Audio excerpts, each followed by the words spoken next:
Gue tahu kalian yang ngeklik video ini pasti pernah bingung dan heran dengan diri sendiri. Bingung sambil bertanya, kenapa sih sangat sulit mengendalikan diri sendiri? Kenapa sih sangat susah menahan diri buat nggak lihat bokep lagi misalnya? Udah buat komitmen gak cocok lagi, tapi besok atau 2 jam kemudian lu kembali melakukannya. Udah punya niat pengen belajar atau ngerjakan sesuatu, taunya lu malah scrolling TikTok nggak jelas. Padahal lu sadar kalau lu pengen melakukan sesuatu dan udah komitmen juga, tapi tetap aja lu nggak melakukannya. Nah, lu pernah mikir nggak sih, kenapa kita tuh sangat sulit mengendalikan diri sendiri? Kenapa seakan-akan diri kita tuh menolak ketika ingin melakukan hal yang baik untuk kita? Apakah ini settingan pabrik kita? Atau apakah ada cara buat mengendalikan diri yang kita nggak tahu? Padahal pengendalian diri ini menurut gue adalah skill dasar yang sangat-sangat diperlukan di zaman sekarang. Semua hal yang lo mau di dunia sekarang, mau kaya, punya badan bagus, pintar, itu perlu skill menahan diri. Itulah yang akan kita bahas di video kita kali ini. Kita akan bahas dari segi ilmiahnya, terus juga cara yang harus dipakai untuk mengendalikan diri. Jadi selamat datang di segmen life skill. Ayo kita langsung ke pembahasannya. Oke, di sini gue akan mencoba menjelaskannya sesimpel mungkin agar mudah dipahami.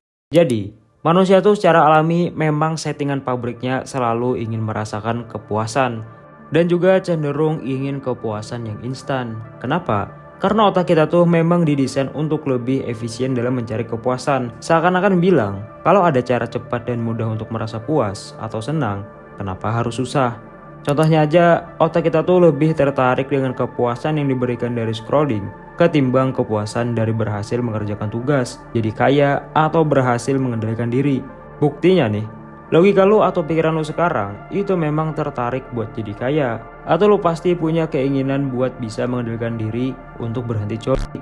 Tapi apa yang lu lakukan malah sebaliknya kan? Mau berhenti coli, tapi 2 jam berikutnya lu relapse lagi. Karena coli dan nonton bokep itu kepuasan instan. Mau jadi kaya, tapi kerjaan lu scrolling TikTok gak jelas setiap hari. Soalnya scrolling TikTok itu kepuasan instan. Nah, terus kok ada orang-orang yang bisa mengendalikan dirinya meskipun otaknya itu sama seperti kita, juga pengen kepuasan yang instan-instan aja. David Goggin misalnya, dia sengaja ikut lomba lari sejauh 360 km, sejauh dari Surabaya ke Yogyakarta selama 63 jam.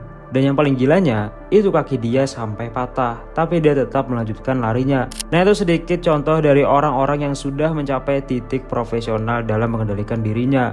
Jangankan mengendalikan diri buat nggak coli atau scrolling, mengendalikan diri untuk menahan rasa sakit aja dia udah bisa. Nah, kenapa skill dia dalam mengendalikan diri bisa sebrutal itu? Jadi ada penjelasan dari seorang profesor dari Stanford University yang terkenal karena penelitiannya tentang neuroplastisitas, atau simpelnya orang ini sangat tahu dalam kinerja otak manusia. Dia bilang kalau di otak manusia tuh ada yang namanya anterior mid-cingulate cortex atau AMCC, called the anterior mid-cingulate cortex. Yang mana bagian ini itu bentuknya cenderung kecil pada orang yang gemuk, tapi bentuknya besar pada seorang yang melakukan latihan yang ketat, orang atlet, atau orang yang melakukan diet. Dan bentuk yang besar inilah yang mempengaruhi orang itu lebih bisa mengendalikan diri. Nah, di sini bagian menariknya. AMCC ini itu untungnya bisa kita upgrade atau bisa kita buat jadi lebih besar dengan cara melakukan hal yang gak kita sukai atau yang gak kita pengen.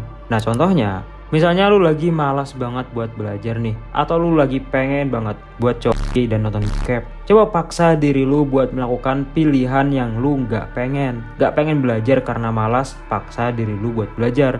Pengen nonton bokep dan coli, paksa diri lu buat gak melakukannya. Semakin sering lu melatih diri untuk melakukan hal yang lu gak pengen, semakin besar MCC lu, dan semakin mudah lu mengerjakan sesuatu yang lu pengen, atau menghindari pekerjaan yang gak mau lu lakukan. Atau simpelnya, semakin mudah lu mengendalikan diri lu. Coba dah komen, apa sih hal yang paling susah buat lu kendaliin dalam diri lu?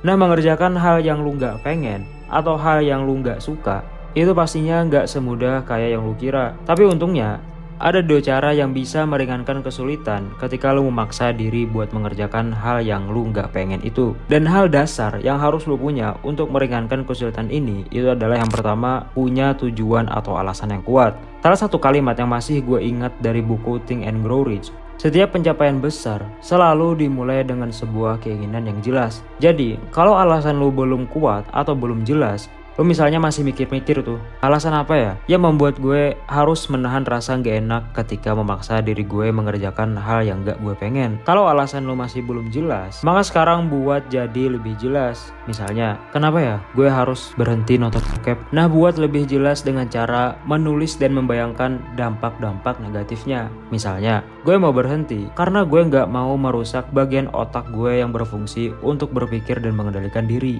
yaitu prefrontal cortex. Kenapa ya gue harus maksa diri buat belajar? Oh iya, soalnya gue harus dapat nilai yang tinggi yang cukup buat masuk ke kampus impian gue. Terus tambah lagi dengan membuat sistem. Kalau lo pernah baca buku Atomic Habits, pasti udah gak familiar dengan istilah jangan fokus ke tujuan, tapi fokus ke sistem untuk mencapai tujuan itu. Artinya seseorang gak akan bisa sampai ke tujuannya hanya karena punya tujuan dan tekad aja. Tapi semua orang harus selalu bergantung pada sistem yang dia bangun untuk sampai ke tujuan itu. Coba dah, bikin jadwal rutinitas atau sistem yang harus lo kerjakan meskipun pada saat itu mood lo nggak pengen mengerjakannya. Misalnya ketika lo mau buat jadwal untuk baca buku, lo tulis atau lo tetapin jam 9 malam itu jadwal lo baca buku. Nah terus, jangan bilang ke diri sendiri kayak gini, kalau gue lagi semangat, gue bakal baca buku. Tapi bilang aja ke diri sendiri, apapun yang terjadi gue bakal baca buku setiap jam 9 malam. Mau bikin jadwal olahraga misalnya, jangan bilang kalau gue lagi niat gue bakal olahraga, tapi bilang aja setiap pagi jam 6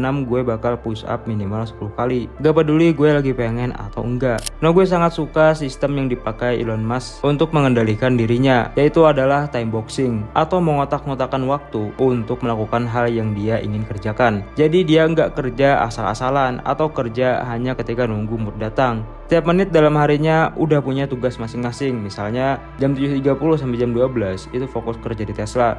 Jam 12 sampai jam 12.30 itu makan siang sambil rapat. Dan dia kerja sekitar 80 sampai 100 jam setiap minggunya. Itu artinya lebih dari 12 sampai 16 jam kerja di setiap harinya. Dan jelas dia melakukan itu dengan memaksa dirinya.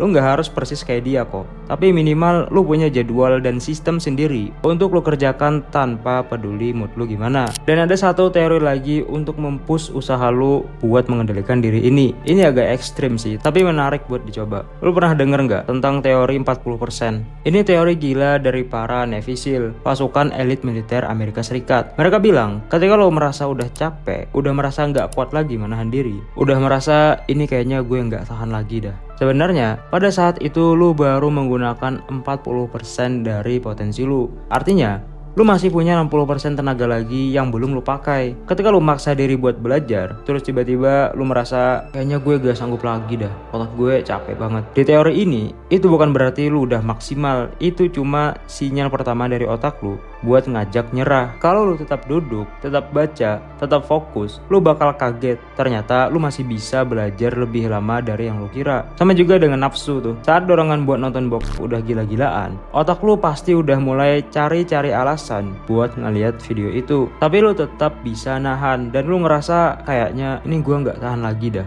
Nah di titik itu, lu baru makai power lu sebesar 40%. Kalau lu tahan lagi, terus lu bilang enggak, dan lu alihin ke hal lain, lu bakal sadar sendiri sebenarnya lu jauh lebih kuat dari yang lu kira sebelumnya. Dan ini bukan cuma soal fisik, ini berlaku di semua aspek hidup. Kalau lu mikir udah kerja keras, udah usaha mati-matian, udah kehabisan motivasi, itu lu masih punya 60% lagi power yang belum lu keluarkan.